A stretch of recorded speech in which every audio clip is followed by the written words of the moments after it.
Hello everyone, Kent Bressler here. I want to welcome you to Kent's Kidney Stories. During our time together over these podcasts, I'd like to discuss kidney disease. I'd like to tell you about my journey as a transplant patient, but also talk about dialysis, kidney donation, and just about anything else that might be of interest. Kent's Kidney Stories, a podcast endorsed and sponsored by KidneySolutions.org.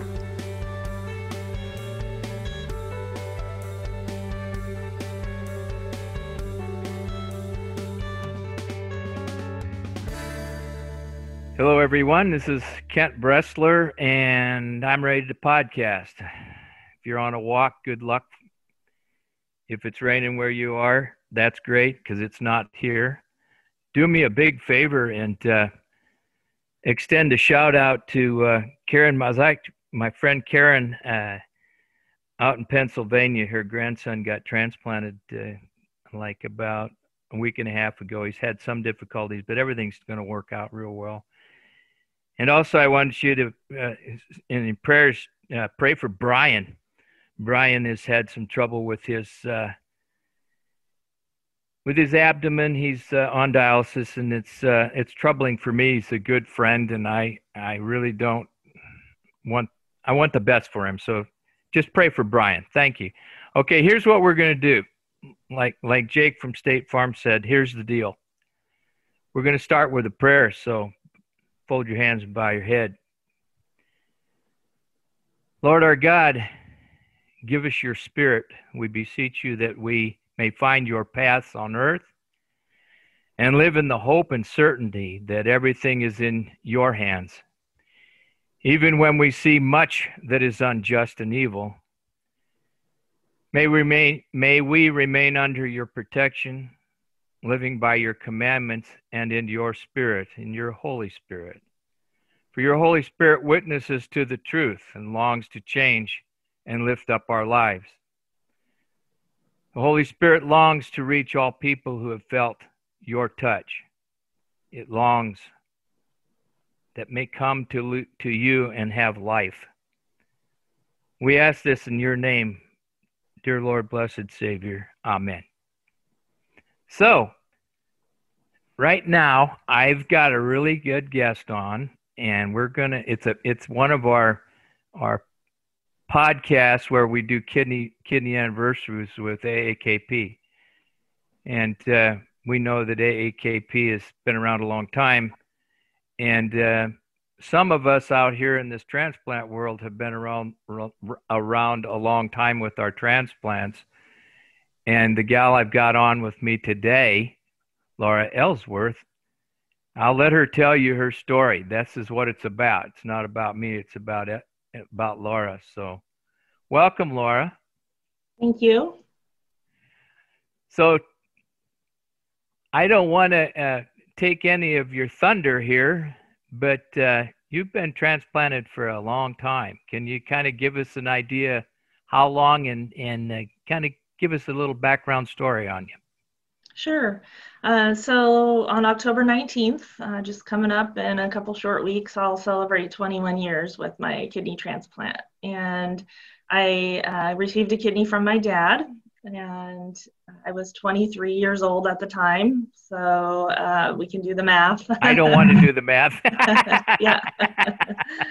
And yeah, I was diagnosed with kidney disease when I was 17. I actually had just gone in for a routine sports physical my senior year of high school.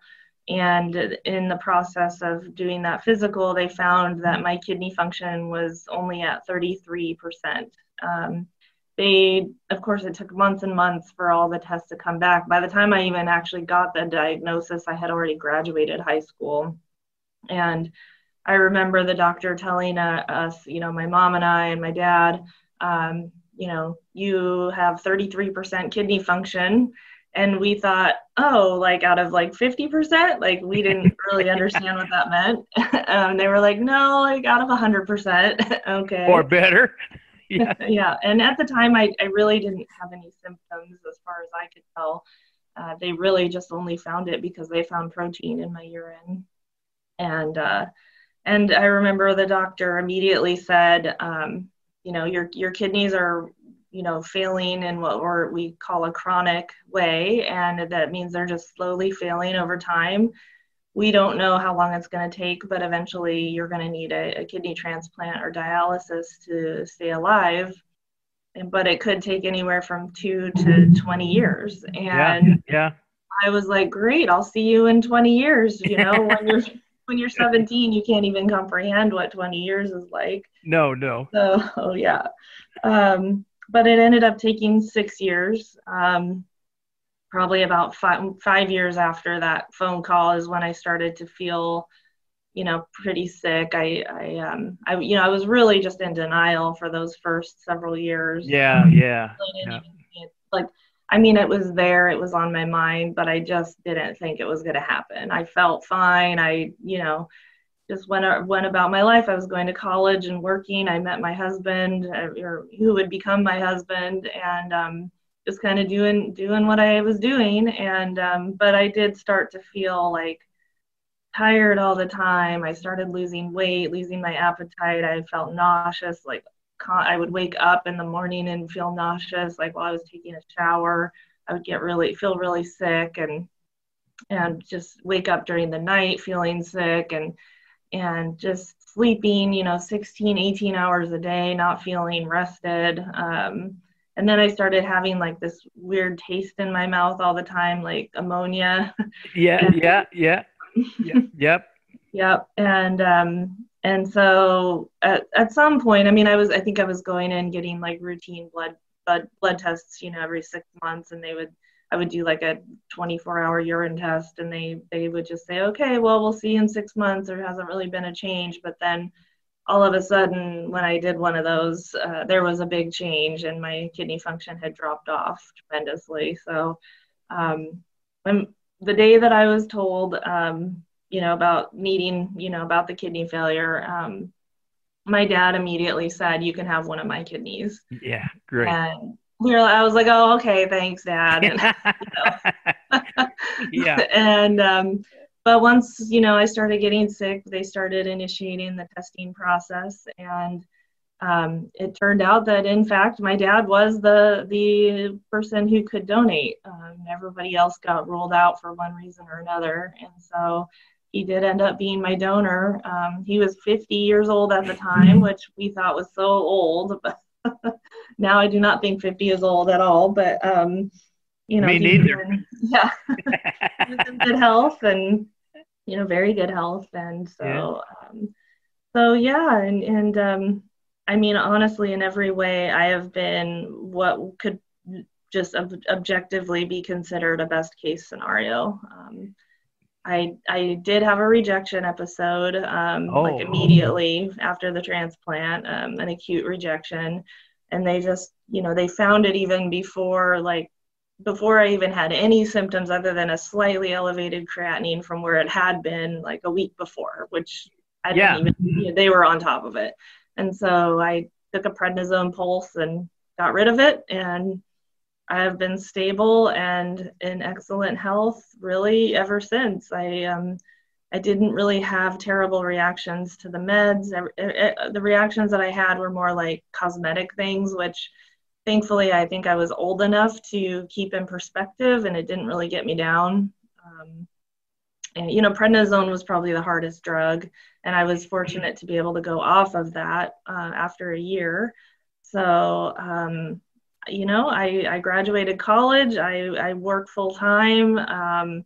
We travel. Well, we used to travel. Yeah. And I have a couple dogs and a husband, and we live a really good, healthy, active life here in Vancouver, Washington. So. Well, I was thankful you put that in perspective. 2 dogs and a husband. That's in that order. So anyway, you know what? You're a classic kidney disease patient, don't you think? Mm-hmm. Just classic. If you everything that I heard in your story resonates. It's really a very interesting theory because people, get this disease, they get a diagnosis, and if they've got the slow, what I call the slow progressive type, they do have a denial, especially when you're really young. Mm-hmm. But early on after diagnosis, you just say, oh, yeah, well, like I say, well, trip along and just not worry about it, right? Yeah, exactly. Yeah. Yeah. So tell me, did they ever biopsy? Did they do a biopsy? I had biopsies on the transplanted kidney, but not on my natives. Okay. They really just don't even know why. I don't have any family history. They called it idiopathic Yes. renal dysplasia. Yeah. So something is wrong with your kidneys, and we don't know what it is. Right. And I, I always just say, I just go right to the old FSGS diagnosis, because there's so many forms of FSGS. But it bears to note that you said not only that you were in denial, but you were being followed by a GP, or were you being followed by a urologist or a nephrologist? Nephrologist. Okay, right off the get-go, right? Yep. Okay, so really lucky. Yeah, so you never actually had any dialysis either, right? Nope. See? Okay, so this is what and I'm sure in your career, in your life, working with other kidney patients that you've seen, that's really what you enjoy telling people. I never did have to have dialysis, right? And as more time has gone on and I've learned more and talked to more people, I recognize how rare that is and how lucky I was, and also that not everybody has that kind of access to medical care. I think that for whatever reason, my doctor, she didn't even mention dialysis, honestly, in the beginning. It was right into transplant.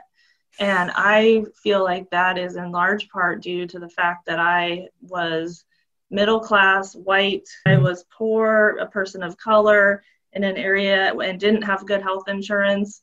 I know for a fact that there's some huge disparities out there, and people aren't even being told that living donation is an option for them. You're exactly right. And I was a fortunate end too. All right. I was 37 years old, and my doctor told me, we need to prepare you, get you ready for a kidney transplant. You're going to need one. And he never mentioned that. And I did. And I got it from my brother, of course. And to me, that focus should be the main focus. It should be taught in the med schools. It should, and when they go to nephrology school, the nephrologist should be, focused on preemptive transplant. I just don't care. I understand dialysis is pertinent in some cases, but how many of those folks could have been directed to transplant versus dialysis? Now you're shaking your head, and on a podcast, that means, okay, Laura really believes what we're saying here. Mm-hmm. She's shaking her head and smiling, and that's true. Yeah, absolutely. Yeah, I feel incredibly fortunate, and oh gosh, me too.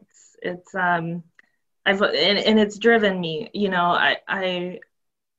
Being told when you're 17 that you're not invincible at that very age when you think you are, it is a perspective shifter. And I've really seen that, as much as I was in denial, I took it seriously. Like, there was some things that I never compromised on. Like, I immediately knew, oh, you will always need to have health insurance. And my mom worked for Kaiser Medical. It's a West Coast, HMO. And so she worked for Kaiser. So that was another reason why I had such good medical care, because she had good medical at the time. And so, I was like, I will always have health insurance. I will not do anything to lose it for a second, because I will be in a really bad place. And I don't know why that particular thing lodged in my brain, but it did. And so it impacted a few decisions along the way, when to get married, making sure, because I was covered on her plan until I was a certain age, unless I got married. And so, yeah.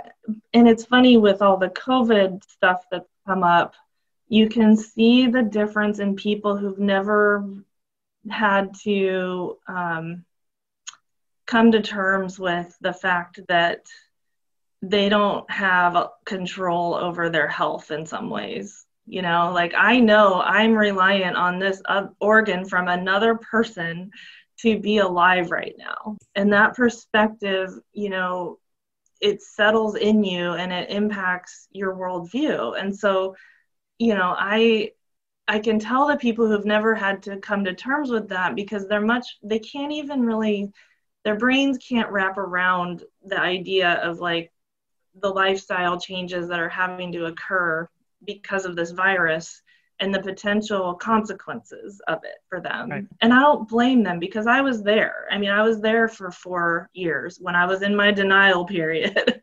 You know, I couldn't wrap my mind around it either. But boy, when it settles in, you know. It's just interesting because you can see the people who think that they're invincible and that their bodies are always going to work for them. People who know that that may not be the case. You know, I learned that pretty young. I was 37 and had 2 children, and, you know, was working full time as an RN, and I cruised along for 4.5, 5 years. Yep. And knew about kidney disease, had been instructed about kidney disease, and my creatinine level reached 17. That was back in the days before they had GFR, you know, the calculation. Yeah. And so, but my idea was that I have to go to the doctor. I have had experience with a lot of people with kidney disease, and some of them have said, "Oh, I wish I'd have went sooner." Oh, I wish I would have kept my appointments. I was diligent about my appointments. If I had a Mulgrew nephrology appointment at 1 o'clock on Thursday afternoons once a month, I did it. And that, I think, was a driving force too. Plus, I had insurance. I had all of it. I'm not sad to say I was fortunate in doing it, but I was working in the right spots, and I knew the importance of insurance like you did. Not very many people have that opportunity nowadays.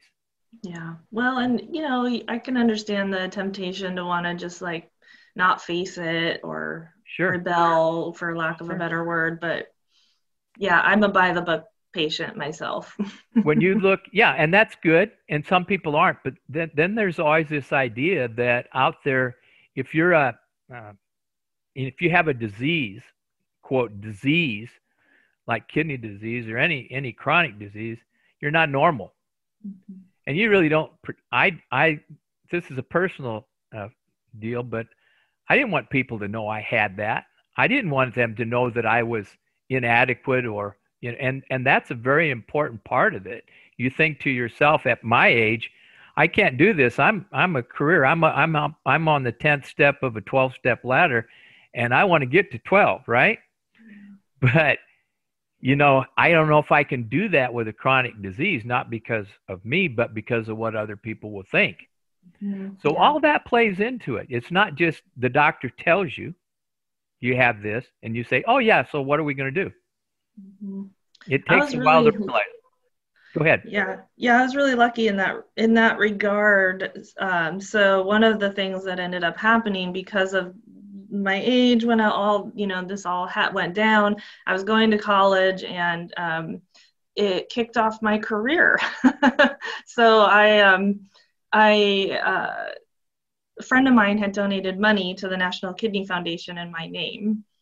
And they sent me, this is like in 1998 or something, and I was still in full denial at this point, like, you know, and I was like, oh, that's sweet. And so they sent me a letter, and with the letter was a paper volunteer form and it was like a letter that said, hey, someone donated money in your name. Would you like to volunteer for us? You know? And so I was like, hey, that's a good idea. I think I would like to do that. Because I thought I would maybe meet some other people. And as much as I was in denial, I kind of on some level knew that the clock was ticking. And I was in college at the time, and I was studying human services and social services work. And so I went to interview at the Kidney Foundation, and the gal that was interviewing me said, well, you should just do an internship with us. And I was like, yeah, that's a good idea. Okay. So I signed up to do an internship. And then while doing that, I did meet all kinds of people, including 2 women who are still very close friends to this day. And I ended up working for the National Kidney Foundation. And then there was another organization in Portland called Donate Life Northwest, and they promote organ, eye, and tissue donation. So they kind of did similar work to the National Kidney Foundation locally, and they restructured the way that they do things. So then they closed down their Portland office, the Kidney Foundation did. And so then I ended up moving over to Oregon, or to Donate Life Northwest, and I worked there for many, many years, and I was on their board, and so I now work for an agency in the town where I live. We provide services for people experiencing homelessness, but I worked in the organ donation, education, and awareness field for probably 10 years or more. Well, we thank you for that. There's not enough. So it was nice because, yeah, and it was nice because I didn't have to hide the fact that I had a transplant, you know. Yeah. It was a good thing, you know, it gave me perspective. So, but I definitely felt that when I started looking for work outside of that world, because then I was like, oh, well, yeah, I can't disclose that I have a transplant before they hire me. Right. You won't get any insurance or whatever. And that's the poor thing, because you're not disabled. Mm-hmm. If you've had a transplant, in my book, and there'll be people that'll argue it, ones that don't, you know, actually don't go back to work or whatever. But to me, you have the transplant to live and you have a transplant to work, and it's a responsibility to, you know, pay back and all this kind of stuff. But it's important to realize many people have a hard time admitting that they have kidney disease. And after a transplant, it's kind of like hard to, you know, be blurting it out that you've had it, because it can be detrimental to you. I have one good question here. I think maybe it's good in my mind. Anyway, you're out 21 years now. And so when somebody gets to talking about transplant and they say, gee whiz, you're out 21 years. What's your response to that? That I've just been able to live a really normal life, really healthy, normal, active life. And I know people that I never would have known. You know, I know people from all over the world. I've been fortunate enough to participate in the transplant games. I've gone like every year since 2002, I think. I went to Australia for the World Transplant Games, and so it's I'm thankful for the perspective that it's given me. I am really grateful just about every day, honestly, because I know that I could be on dialysis. Or could be dead. Exactly. Like, especially as more time has gone by, I do realize that, it would have been hard to make it 21 years on dialysis. Yeah. So I wouldn't have made it. That does hit me every now and then, like, wow, okay, at this point it's pretty safe to say, like, this has been a life-saving thing for me. So, you know, I'm lucky. I'm the best case scenario. I think I do work hard to take care of myself and my transplant, but to me, it's also just not even difficult to do the life. things that I do. And yeah. I feel the same way. And I look at it when somebody asks me, you know, I don't ever introduce myself as, hi, I'm Kent Bressler. I had a kidney transplant, yada, yada, yada. I don't use that. The length of time that I've been out should offer hope to people. That's why I mentioned or even talk about it. But as far as I'm concerned, I have my brother's kidney, and what I have is a gift that I'm responsible for taking care of, period. I mean, there's no ifs, ands, or buts. I am my own best advocate, and I encourage that with everybody, and I know you have. 100%. Yep. And I've literally used those words, especially when talking about COVID, because one of the things that has come up, you know, because, you know, as you know, we hear this all the time in any kind of, I mean, especially it seems like more often in recent years as different things have cropped up again, like measles outbreaks and bad flu seasons and whatnot, you know. It's like, well, it's only the people who are at high risk, you know, and immunocompromised, and people never think that I'm one of those people, you know? And so when I say like, yeah, that's me. And so I am going to be extra careful. Somebody gave me a gift and it's my responsibility to take care of it. It's not about living in fear. It's not about, you know, not just simply not wanting to be sick. It's about the fact that my dad gave me a part of him. He went into the hospital not sick. He came out not feeling great, although that was temporary. I went in very sick, came out feeling fantastic. I have a responsibility to take care of this gift and to be the best steward of it that I can be. And if that means that I need to take extra precautions around getting vaccines and washing my hands and staying away from certain situations, and of course with all the lifestyle changes with COVID, of course I'm going to do those things, you know, of course. It's not debatable. There's no compromise. No. It would be a disservice. It would Absolutely. be so disrespectful, you know, and I do know that as transplant recipients, there are everyone is different in terms of their comfort level and risks they take. I mean, I know it's like, you know, some people really want to, you know, it could range from like what they eat, if they want to eat sushi, to having children. And those are all very legitimate things. Like it's personal, it's private, it's up to everybody how they want to live their life, because we do get transplanted so that we can live our lives. Absolutely. And so we need to do the things that are meaningful to us. But, you know, I've made my decisions based on my own, you know, preferences and comfort level, and I don't judge other people who make different choices than I do. No, it's all about you. But it all comes back to taking good care of this gift I've been given, that I will always feel grateful for.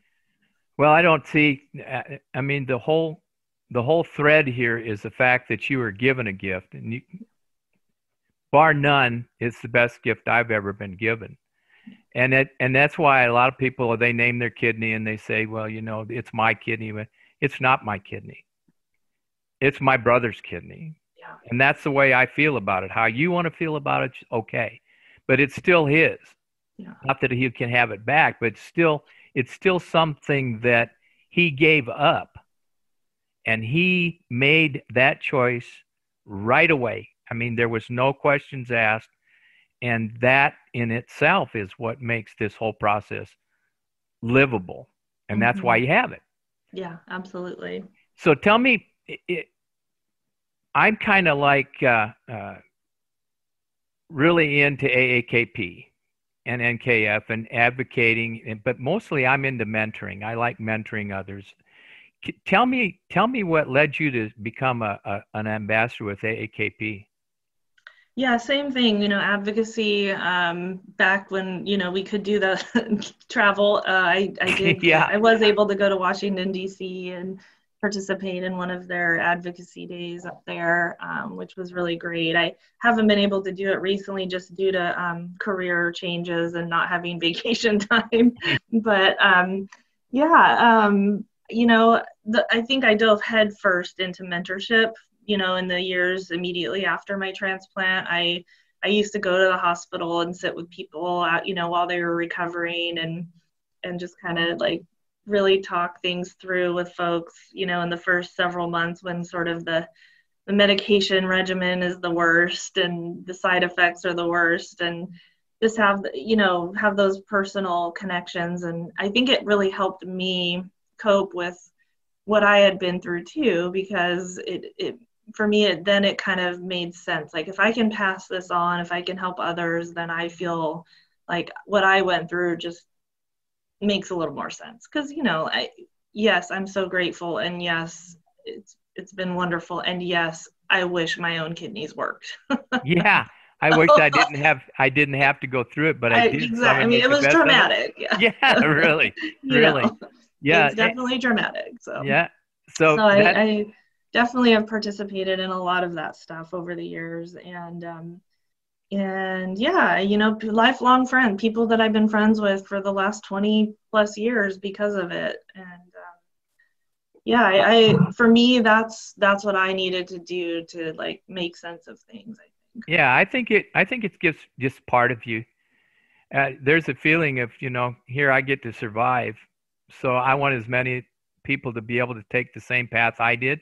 Exactly. And if I can pull them along or push them along or, grab a hold of them or whatever it is I can do, that's what I want to do. Yeah. With no financial incentive, just go ahead and do what I'm supposed to do because I was blessed to be put in this position. Yeah. So consequently, I think that's why I'm kind of I really like to be a part of AAKP because of it's really patient focused. Mm-hmm. It's about dialysis. It's about protecting people on dialysis, about protecting the kidney transplant patients and doing the things that you would want them to do, and they've done it for 50 years. Yeah. Yeah. And being able to advocate for public policy that supports, more people being able to receive transplants, to have the drug coverage they need after transplant, to protect those and keep those transplants that they've been given, helping living donors be able to financially withstand what it takes to do that. All of those things are real tangible ways that we can participate in helping others beyond just sort of talking to them about it. Absolutely. I think that the biggest thing to me about this whole process is the fact I get to do it. Mm-hmm. And that to me brings a lot of joy to my heart. And, we've been doing these kidney anniversaries now. I think you're number 7 or 8. I don't know if you've listened to any of them. Every story that we're hearing is unique. And I thank AAKP for giving us an opportunity to put these on so more people can hear it. And I know that NCAF would do it too. But the whole idea is that the more information we get out to the public, the more relaxed it is for them, and the more chances are that people will come forward to find out whether they do have kidney disease or not. Mm-hmm. So, yeah, and I think it can feel very lonely when you're going through it. I know I felt that way when I was, especially in the years leading up to the transplant. I always felt so weird and different, like, why do I have to do this 24-hour urine collection? This is gross. I am, 20 years old and I have to do this. Are you serious? Yeah, right. I got better things to do. Well, yeah, and it's like, yeah. So it's nice to help people maybe not feel so alone in what they're going through too. Well, as I've gotten a little bit older, I'm trying to stop the term elderly, but I'm just trying to put into perspective where I'm headed. One of the things that gives me pause is, kidneys don't last forever. Hearts don't last forever. Livers don't last forever. And a transplant kidney doesn't last forever. So without dwelling on that idea, but I know people going to be listening who are out like us that are, quarter century club members and stuff like that. And so to dwell on them just for a little bit, have you thought about what happens to you as you age and your kidney starts to kind of lose grip on the surface? You know what I mean? Starts going south, if it does?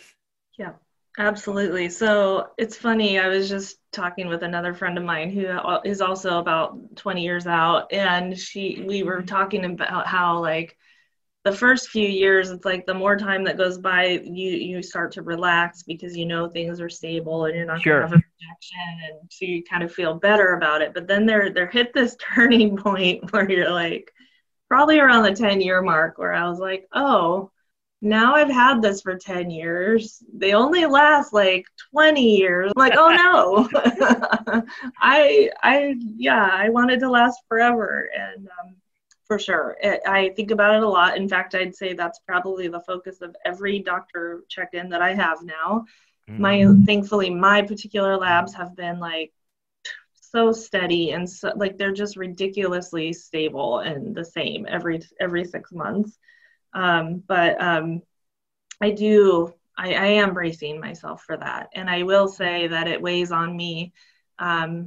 It feels very similar to how it felt in that period of time when I was told I needed a transplant someday, and when it actually happened. Now I feel like if I ever stop to think, what's my 5-year plan, I have to include in that the possibility that that includes needing another kidney. And that's scary. You know, my kidney is 72 years old, 71 years old. And, you know, that's a little humbling. You know, I've often thought, like, does my kidney know it's 71, or because it's in a 44-year-old body, or what? You know?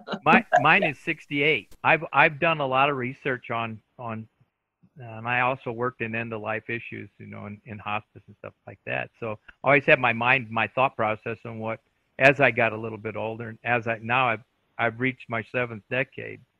I've done a lot of research because the chance of getting another, quote, second kidney is not good after, you know, you reach a certain level. So my idea is to stay really in my own lane, trying to stay focused on taking care of myself physically. I think that's the best advantage. And then I've looked at medications, and I'm not touting this, I'm just saying that there are certain things like belatacept, which is a new drug that they're using on new transplant patients, and it's not nephrotoxic. Everything that we're on is nephrotoxic. Right. So belatacept is new. It's relatively new, 6, 7, 8 years old, somewhere in there, and they're using it now on fresh transplant patients coming out, because they can do some genetic testing and whatnot. But that is something I might, if I start seeing creatinine creep going, I may ask the doctor, you know, can you send me somewhere so we can try this? I'm not afraid to try new things now, at my age, because I know what the alternatives are. Yeah. So, yeah, no, that's exciting. I hadn't heard about that new drug. That's great. Well, go to, I want everybody, I try to get it in there, along with my stuff I do for AAKP, to tell everybody about AAKP. This belatacept has class, and it's I know people that are on it. You have to go into the clinic and take it IV once a month. I mean, so, you know, whatever. That's better than dialysis 3 days a week. Yeah, really. Yeah, do your research on if there's something that slows it down.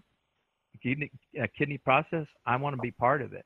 Okay, I'll be honest with you, at some point in time, I might be faced with, and you might be faced with, the options of having to go on dialysis. Well, I don't know if I'll do that or not. I'm not going to say I won't. Right? I won't say that, but I will tell you that it gives me pause to think about it right now, and I'm not dwelling on it. It's just that it passes my thought process every once in a while. Okay, here we go. If you mentioned, I just want one more thing here. You mentioned taste in your mouth when you were, you know, before. What was the taste that you were? Everything I put in my mouth tastes just like aluminum metal. Is that what it was? Yeah. Yeah, well, especially like meat. I just had no interest in eating any kind of meat. It tasted like metal. Yeah. And but then just like it tastes like ammonia, like just all the time. Yep. It had a smell taste to it. But if it was like you had tin foil in your mouth. That's what that's an interesting common side effect. And the other thing I want to talk to you, how do you sleep? Are you an insomniac, or do you sleep soundly? I sleep good. Yeah. Okay, thankfully. great. Not on prednisone, but yeah. But I haven't been on it, so yeah. Well, I've been on it for 40 years. Yeah. And no, I couldn't sleep at all when I was on prednisone. Oh, really? The dosage has helped me out. I'm a really minimal dosage. That's good. Yeah. 2.5 milligrams. So that's good. You know, you can't come off of it after you've been on it for that long, because you'll have an Addison's crisis, and that's not a good thing. No. But it was something you had to take back then, because that was expected. Yeah. And I know that a lot of programs, I think I heard the other day, like 10 to 15% of the programs aren't using prednisone anymore, transplant programs. Yeah, one of my friend's son just had a transplant a couple of years ago, and they only had him on it when he was in the hospital. Yeah. So and then they took him off upon discharge. Yeah. Yeah. Well, I walked in there with it. I walked into my transplant they tried me from 60 to 110 milligrams of it for a long time, and then backed off on it to try to suppress the FSGS, which didn't work. And sad to say, that's pretty much the treatment nowadays. Plus they're using cyclosporin in some cases for treatment. And I've been on cyclosporin for what, 33 years. So I kind of I've been a test case, I guess, but no one ever looks at that. So how many years out are you then? 33. Wow, that's awesome. Yeah, 33. So you're on cyclosporin and prednisone then? Yes, that's it. I've been on very minimal. Fortunately, I had a physician. I'm bragging about him. He's still practicing. I tell him I don't know how he does it, but he was a nephrology specialist, transplant nephrologist, and he did all of the dosing for cyclosporin for heart transplants, everybody that was on cyclosporin when it first came out. And I was fortunate to have him as my physician.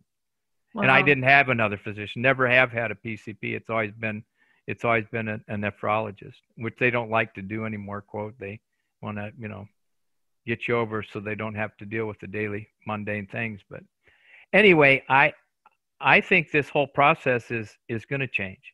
This idea of getting people focused on preemptive transplant. And that is a good takeaway from this conversation. The second one is being your own advocate. I think that's another takeaway. Do you see anything else in the conversation that we've missed? No, I definitely. I mean, that's what I've stressed over and over again is be your own advocate. I think that's the most important thing. Once you do find yourself in the situation where you are faced with kidney failure, it's definitely the best thing you can do for yourself. You have control. You know how your body's feeling. You know what's going on better than the doctors do. You have to be an active participant and don't just wait for them to anticipate what your needs are. Just you let them know, and things aren't working right. Talk to them. There's usually things that they can try to help. Sure, they're gonna absolutely effects or you don't have to tolerate. I think sometimes people think, oh, they just have to put up with stuff, and it's like, well, there's other options out there, No. What's there to lose with trying something new? Yeah. Another thing too, like you just said it, waiting. I've never been a waiter. You know what I mean? I never have gone from table to table. I've never wanted to stay back. I've always wanted to move forward. And so if I ever have somebody who says, well, my doc says we're just going to watch it. I'm not a watcher. Let's move on. Let's at least try something. Yeah. Right. So that may constitute moving to another physician, getting somebody else who's, kind of like on the same plane as you are. Mm-hmm. So advocacy is about yourself too. And you have to be a little selfish when you have kidney disease or you don't go anywhere. You just wait until somebody makes a decision for you. That's not going to work. Yeah, absolutely. Okay, well, I could go on all day. You're very interesting, and I'm going to double back to you in a few days or a couple of weeks or something like that. I want to keep in touch with you. It's been a blessing, and I'm glad you're working with AAKP. I'm glad you're working with other advocacy groups, and being part of this whole process is very, very important. We the ones who've been out a long time need to be teaching the others how important it is to do what we're doing. Yeah, absolutely. And I hope that some good policy changes come that really do help people get the same chances that we've had, Yep. Having people like Richard and Paul up there working on our behalf in Washington. Mm-hmm. You can't, having those guys in the trenches all the time, and they have had transplants, they get it, they're walking the walk and talking the talk. So to me, that's the advantage of having AAKP on your side or being part of it. And you can be a member of this group for nothing. You just call in and sign up to be an ambassador. So that's it. So did we miss anything? Anything else you want to impart? No, I think we probably covered it all. Yeah. So in general, I'll ask you one last question. If you had it to do all over again, what would you do differently?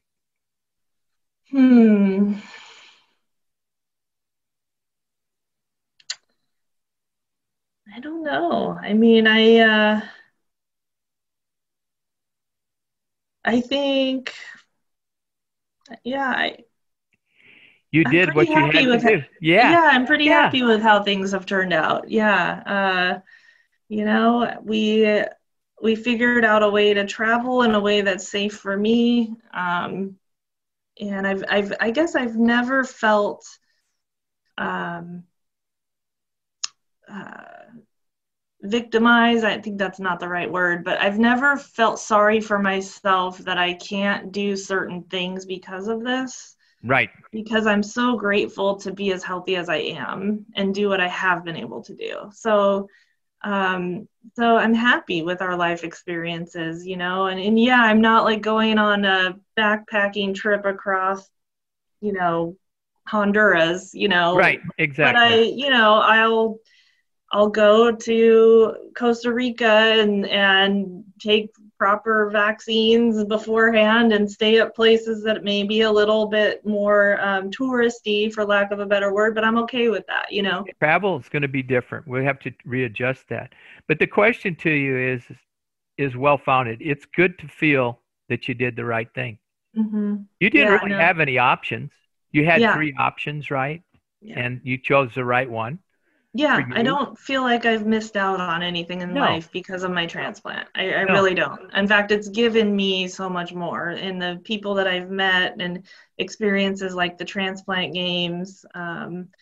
And so, yeah, it's only enriched my life in many ways and given me everything, a lens of gratitude in everything that I do. And um, how I look at the world. And I am thankful for that because I don't know if I would necessarily have that if it weren't No, for that.